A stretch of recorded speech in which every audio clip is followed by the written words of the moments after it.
Halo Mas Bagas. Ya, selamat pagi Mas Hendy. Selamat pagi Mas Bagas. Bagaimana hari ini? Hari ini kan keadaannya baik, sehat, luar biasa. Bersyukur ya Mas. Bersyukur. Nah, Mas Bagas ini dikenal sebagai bisa dibilang wirausahawan muda yang, kalau boleh tahu ini Mas Bagas ini bisnisnya apa Mas? Ya, kalau saya sudah menggelutinya sebenarnya sejak sebelum kuliah ya. Saya juga alumni Amikom. Jadi angkatan 2010 saya masuk di Amikom, dan setelah di Amikom itu saya punya banyak relasi teman-teman yang sudah berwirausaha. Jadi dari 2010 itu saya awalnya ngerintis sebuah usaha kaos. Namun setelah sampai kesini di tahun 2016 saya mulai mencoba di segmen yang baru. Jadi ini produk dari kami, Custom Mudguard, ini selebor sepeda. Jadi kita bikin selebor sepeda khusus untuk MTB. Jadi ini sebagai alternatif produk aja sih Mas, dari kami memposisikan seperti itu, karena kalau kita bersaing di level dunia kita cuman kalahnya di harga karena kita lebih murah. Karena bagi orang luar itu yang murah itu ya pasti barangnya kurang bagus, tapi secara kualitas kita bisa diadu.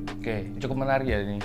Jadi dulunya Mas Bagas ini adalah seorang yang usahanya di bidang kaos ya. Tapi kenapa kok bisa langsung berpindah di sepeda ini? Jadi gini, dulu kenapa kok kaos dan berpindah, karena saya kan di tahun 2014 sudah mulai aktif di dunia downhill ya, sepeda. Saya juga seorang atlet lah, bisa dikatakan kayak gitu. Jadi waktu itu dengan brand kaos kami mencoba branding di downhill dan jalan. Sampai sekarang pun sebenarnya juga masih jalan. Cuman saya mengamati di dunia downhill Indonesia ini ada beberapa hal yang harus kita sempurnakan. Contohnya, kalau dulu kan saya mengevaluasi seperti number plate, plat nomor di sepeda downhill itu, kalau di Indonesia kan masih pakai banner Mas. Jadi kita bikin yang lebih rigid lagi, lebih bagus lagi. Nah, waktu itu kondisi balapan di tahun 2016 itu kan 2016 akhir itu kan hujan. Jadi kita membutuhkan fender nih, kebutuhan selebor seperti ini. Cuman waktu itu yang kita temui, dijumpai di pasaran itu ada fender itu merek dari Jerman dengan harga 280-an ribu, sekitar 300-an ribu itu yang ada di marketplace. Nah, dari situ saya mencoba mempelajari produk ini seperti apa, proses produksinya seperti apa. Saya juga riset, develop juga sampai seperti itu. Akhirnya ketahuan nih, ternyata ini dibikin dengan cara yang sangat mudah dan saya pun bisa seperti itu. Dan akhirnya dari 2016 itu coba kami pasarkan pada teman-teman komunitas seperti apa. Ini bisa custom loh, ini bisa custom desain, bisa custom apapun itulah, dan satuan bisa mereka order.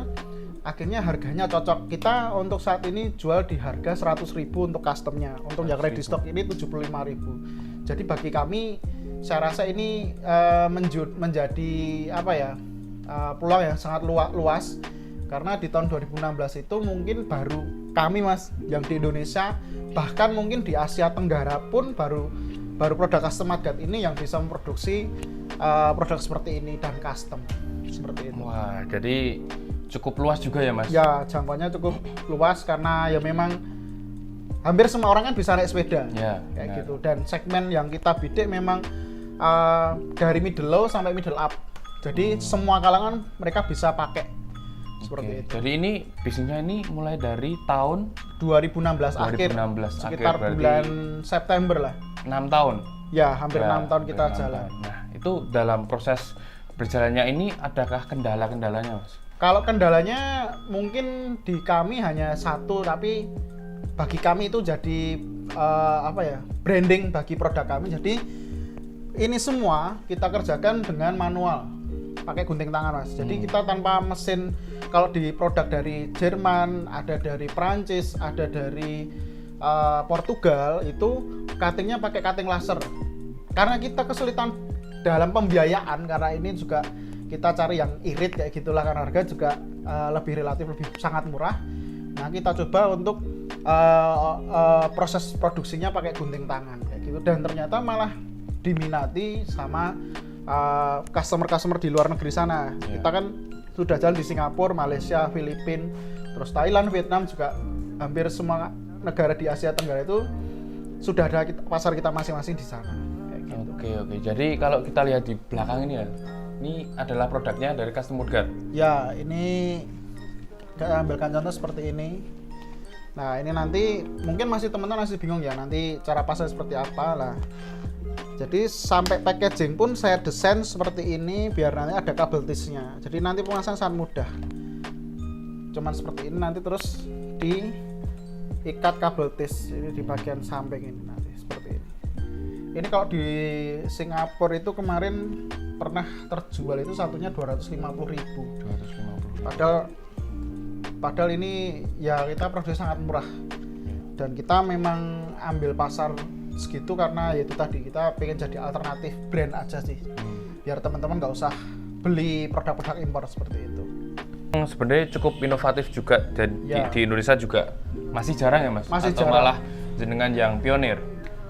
Bisa dikatakan mungkin kami yang pionir karena waktu itu di 2016-17 belum ada pesaing yang lain. Makanya kalau waktu itu dimulai dari tahun 2017 kita udah mulai buka pemasaran di Singapura sama Malaysia, Filipina, sampai sekarang pun akhirnya bermunculan pemain-pemain baru. Karena sebenarnya ini sangat mudah dibuat. Gitu, oke. Jadi kalau kita cermati juga Mas Bagas memang kayak mudah banget dan pintar untuk mengambil kesempatan gitu ya Mas. Ya, betul. Karena dulunya juga jenengan ikut terjun juga di Ya, betul. sepeda. Ya. Kayak gitu ya. Nah, ini kan juga pasti di luar sana ada teman-teman yang juga pengen juga merintis usahanya. Nah, itu bagaimana Mas kalau pendapat Mas Oke. Bagas? Kalau saya berbagi pengalaman itu apapun yang kita mulai itu harus dimulai dari yang disenangi dulu Mas. Yang disenangi dulu mungkin dari hobi.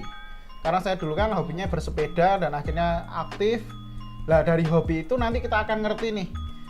Kalau saya istilahnya merintis usaha itu seperti kita bikin skripsi atau laporan, kayak bikin analisis SWOT kayak gitulah. Ada kekuatan, strength-nya, weakness-nya kayak gimana, opportunity-nya gimana, terus trade-nya juga nanti gimana, itu sebenarnya kita bisa memulai dari situ.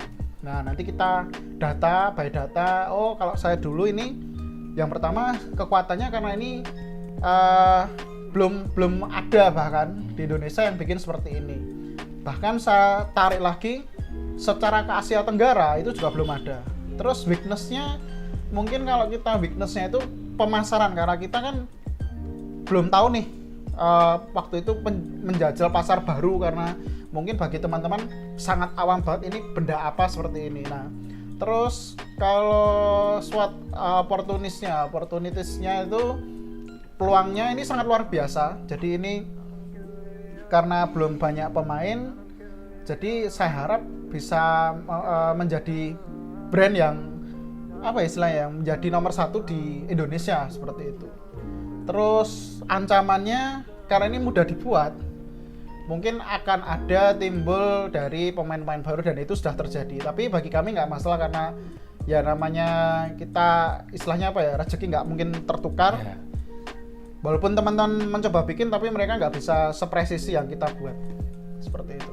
Oke, jadi kalau Mas Bagas sendiri dengan usaha Custom Woodguard ini harapannya ke depan apa Mas?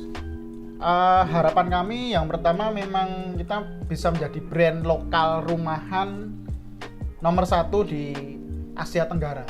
Kayak gitu.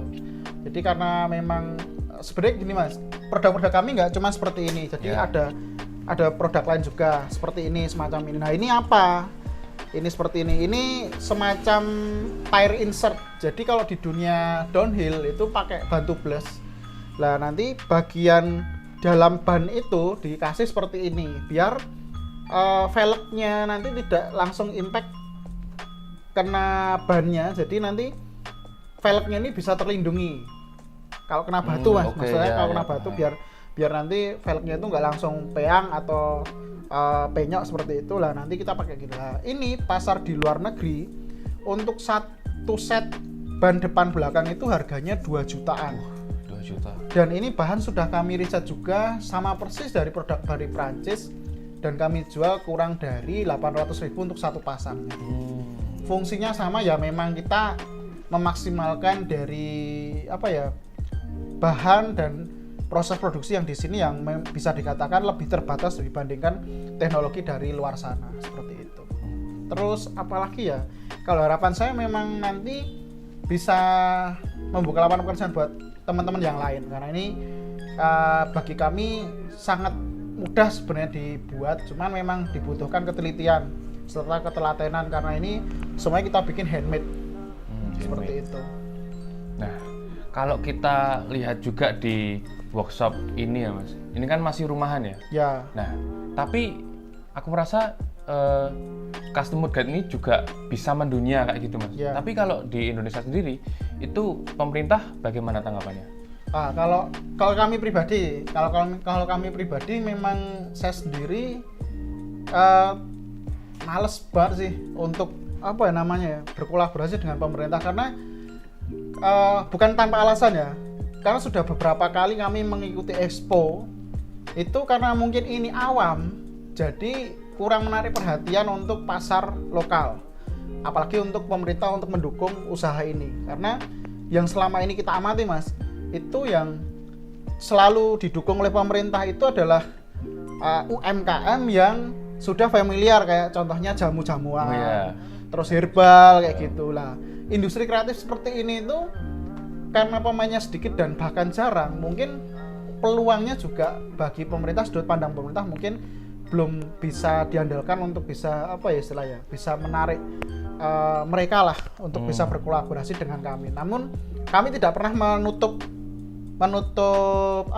kesempatan kalau ada pemerintah yang mau kolaborasi, ayo kita bareng-bareng kita majukan ini. Jadi untuk sementara ini kita modalnya modal pribadi, belum ada investor. Oke. Apalagi dari bantuan pemerintah, dana desa pun juga kita nggak ada. Jadi ini biar kita kembangkan sendiri untuk semua teman-teman dari Rogoh Kocek saya sendiri. Oh iya, baik Mas.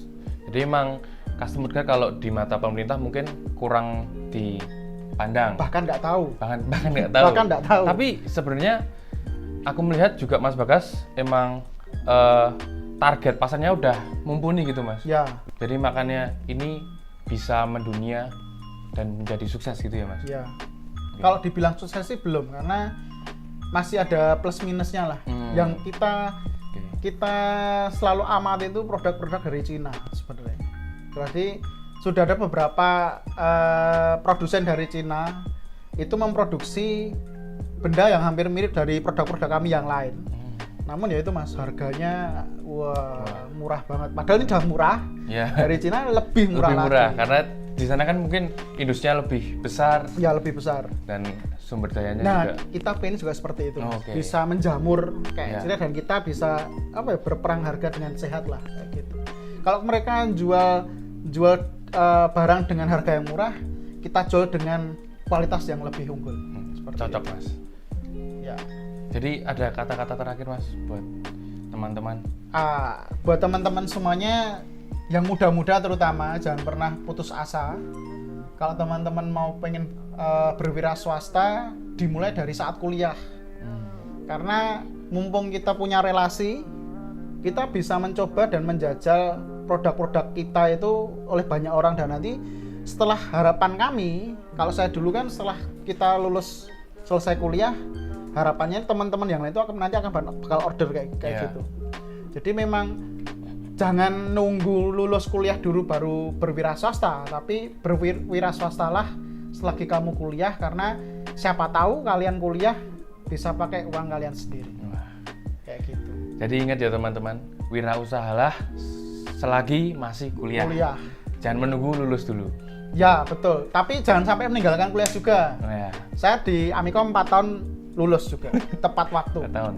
Dan kumlot. Kumlot. Dan kumlot. Nah, oke, terima kasih Mas Bagas atas waktunya. Siap. Untuk sharing-sharingnya, semoga custom wood guide semakin sukses. Ya.